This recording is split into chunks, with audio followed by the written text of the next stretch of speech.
मूर्तिजापूर इथं शेवटच्या श्रावण सोमवारच्या दिवशी भव्य शिवभक्त कावड यात्रा घेऊन येतात। त्याचबरोबर सर्वप्रथम दरवर्षीप्रमाणे या वर्षीही भाजपच्या वतीनं जुनी बस्ती येथील मानाच्या रथाचं पूजन उपविभागीय संदीप कुमार अपार यांच्या हस्ते करण्यात आले। आमदार हरीश पिंपळे यांच्या उपस्थितीत आयोजित कार्यक्रमाला विधिपूर्वक पूजन करून व त्यांचे दुपट्टे नारळ देऊन स्वागत करण्यात आले।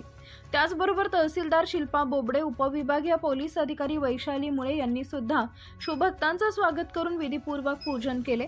लाखोपरी येथून कावड घेऊन येणारे सर्व शिवभक्तांसाठी चहापाणी फराळची व्यवस्था आमदार हरीश पिंपळे यांच्या वतीने करण्यात आली होती।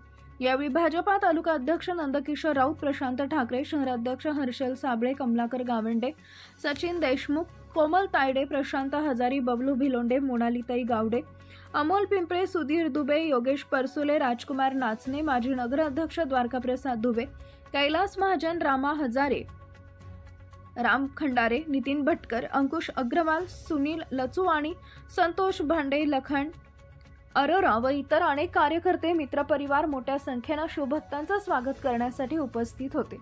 2024च्या कावड यात्रामध्ये मोठ्या उत्साहाच्या वातावरणात सम्राट डोंगरदिवे आणि रविराटी शिवभक्तांचं स्वागत करण्यासाठी तोलाराम चौक इथं उपस्थित होते। परंतु यावर्षी दोघांची अनुपस्थिती असल्यामुळे भाविक भक्त व मित्रपरिवार त्यांची आतुरतेने वाट पाहत होते, परंतु ते दोन्हीही या ठिकाणी दिसून आले नाहीत। यावर शहरात चर्चा सुरू आहे। इंडिया न्यूज R7 मुख्य संपादक Anwar Khan. Subscribe now and press the bell icon. Never miss an update.